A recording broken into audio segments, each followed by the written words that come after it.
Hi, it's Mark here. Hiya, landlords. How to serve a Section 8. Pretty simple, this one. Sort of. So what you need to do, same again, send them the how to rent guide, checklist, give them all the information, the tenant's rights and everything, about 15 pages. Got to do that a couple of days before you serve the Section 8 notice, 14 days to move out. Okay?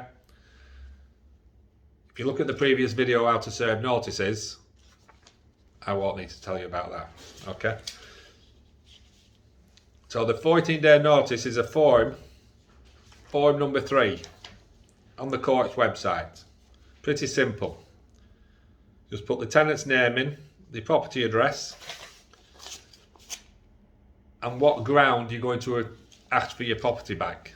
The normal ground is ground 8, rent arrears. As long as they're 2 months in arrears, you can go down a Section 8 on rent arrears. And all you do there, if it's rent arrears, fill the form in, go down for B, put how much they owe you in there, and send that to the tenant. And make sure that the date you want the property back is more than 14 days. You've got to take into account, if they get it on a Friday after 3 o'clock, it doesn't become active until Monday, because they don't count weekends. So you're better giving them 3 weeks notice instead of 2, just to cover yourselves. Okay? That's a Section 8. That's pretty simple, that one. You could also do it on the government's website, the Section 8 notice. You make an account up, you log in, put tenants' details, how much they owe you and all that, and you can do it that way. It's simple. And then, after 14 days, you can ask the judge, write to the judge, or get the court forms off the website and apply for your property back, if you still want to do it, if the tenant's not paid. Now, in that 14 days, if the tenant goes and pays some money and brings it less than 2 months in arrears, then you can't carry on with the eviction. You've got to be 2 months in arrears when you apply to the courts. Once it gets in front of a judge, they've still got to be more than 2 months in arrears.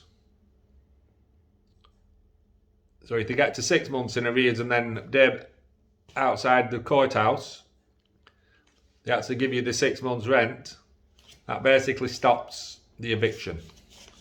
But I've never known a tenant do that yet. What normally happens on a Section 8, if you serve it straight away they owe you 2 months rent, serve them a Section 8. Because it looks official and they've got 14 days to pay you. Generally they won't pay it all, but most of them by then they'll ring you up and say, they'll tell you why they're not paying, usually. And can they come to an agreement to pay you? Personally, I just go along with it. Because if they pay you anyway, then you can't carry on. But most landlords just want the money paying and just to kick up the backside to the tenants. So you say, yeah, okay, pay me a month next month, pay me a month and a half, month after, or whatever you can agree with them. Most of them won't have the 2 months rent, basically. But if you leave it 3 and 4 or 5 months before you serve a Section 8, and they've no chance of catching up. Thank you.